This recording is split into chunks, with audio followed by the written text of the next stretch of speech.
Assalamualaikum warahmatullahi wabarakatuh. Salam sejahtera, Om Swastiastu, Namo Buddhaya, dan salam kebajikan untuk kita semua. Selamat datang di video pembelajaran implementasi kurikulum merdeka. Belajar kreatif, aktif, mandiri, dan setara. Pelajaran kita hari ini adalah informatika dengan tema tumpukan dan antrean, atau Stack and Queue setara dengan kelas 10 SMA. Sebelumnya, pertama-tama kami ucapkan selamat kepada kalian yang telah menjadi peserta didik di PKBM Tanda Genap. Semoga kalian bisa menjadi pembelajar yang kreatif, aktif, dan mandiri. Sebelum memulai belajar, marilah kita berdoa menurut agama dan kepercayaan masing-masing, agar materi yang kita pelajari dapat berguna dan menjadi limpah yang bermanfaat bagi kita semua. Amin. Mari kita mulai pembelajaran kita dengan sebuah pernyataan, yaitu tumpukan antrian di dalam stasiun kereta. Dengan pertanyaan pemantik, yaitu menumpuk dan mengantri, memangnya penting?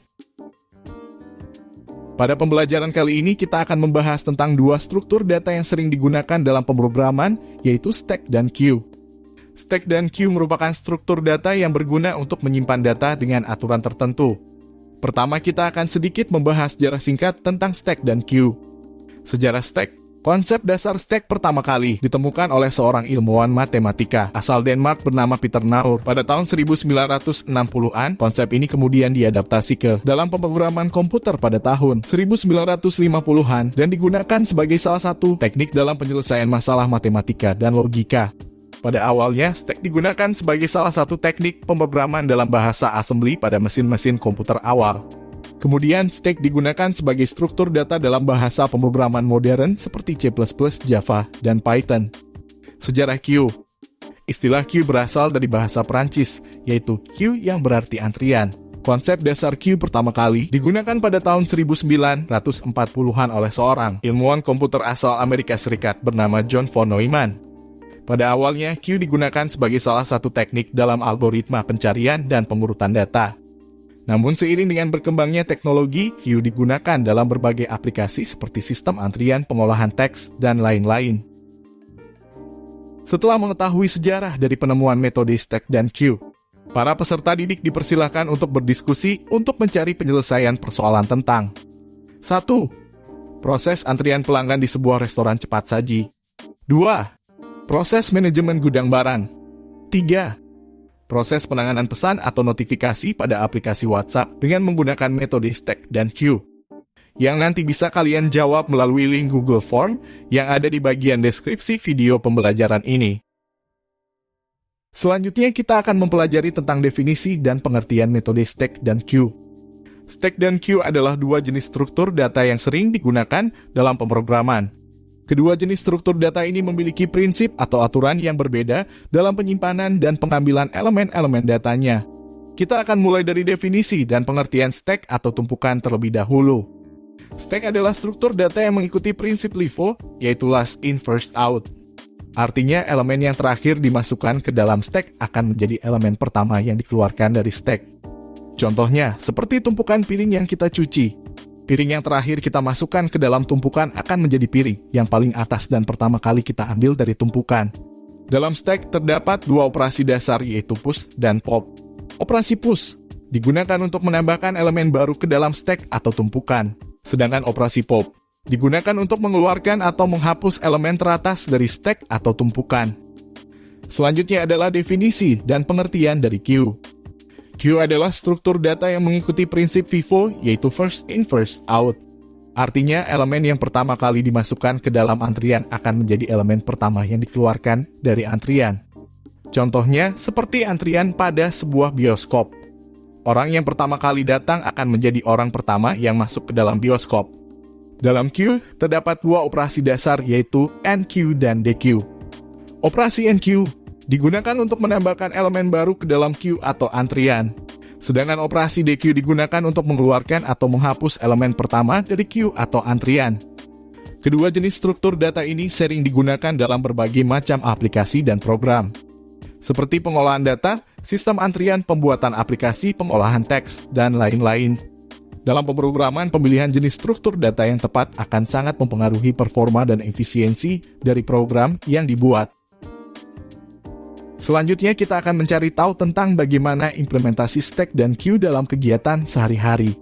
Yang harus kita ketahui, stack dan queue bukan hanya penting dalam dunia pemrograman, tetapi juga dalam kegiatan sehari-hari. Dalam kegiatan sehari-hari, stack dan queue dapat ditemukan dalam berbagai bentuk dan kegunaan. Dan berikut ini adalah beberapa contoh penggunaan stack dan queue dalam kegiatan sehari-hari. Pertama, antrian di supermarket. Pada saat berbelanja di supermarket, seringkali kita menemukan antrian untuk membayar barang di kasir. Antrian ini biasanya menggunakan aturan FIFO atau first in first out, di mana orang yang pertama kali mengantri akan menjadi orang yang pertama kali dilayani. Penggunaan queue dalam antrian di supermarket ini memastikan bahwa setiap pelanggan yang datang akan dilayani secara adil dan sesuai dengan urutan kedatangannya. Kedua, buku tumpukan pada rak. Pada rak buku di perpustakaan atau toko buku. Buku-buku disusun dalam bentuk tumpukan di mana buku yang terakhir ditumpuk di atas menjadi buku yang paling atas dan pertama kali diambil. Penggunaan stack pada tumpukan buku pada rak ini memudahkan kita dalam mencari dan mengambil buku yang diinginkan. Ketiga, undo dan redo pada program pengolah kata. Pada program pengolah kata, seringkali kita ingin membatalkan atau mengembalikan perubahan yang telah kita buat pada dokumen. Penggunaan stack pada fitur undo dan redo pada program pengolah kata ini memungkinkan kita untuk melacak perubahan yang telah dilakukan pada dokumen dan membatalkannya atau mengembalikannya dengan mudah. Keempat, penggunaan panci tumpuk. Pada saat memasak, penggunaan panci tumpuk sangat umum dilakukan. Pada penggunaan panci tumpuk ini, aturan yang digunakan adalah LIFO atau last in first out, di mana bahan masakan yang dimasukkan terakhir akan dimasak terlebih dahulu. Kelima, penggunaan kantong plastik. Pada saat kita membeli barang-barang di toko, seringkali kita mendapatkan kantong plastik untuk membungkus barang-barang yang kita beli. Penggunaan kantong plastik dapat diibaratkan sebagai stack, di mana kantong plastik yang terakhir kita ambil dari tumpukan akan menjadi kantong plastik yang paling atas dan pertama kali digunakan pada saat berbelanja berikutnya. Kesimpulan, stack dan queue bukan hanya penting dalam dunia pemrograman, tetapi juga dalam kehidupan sehari-hari.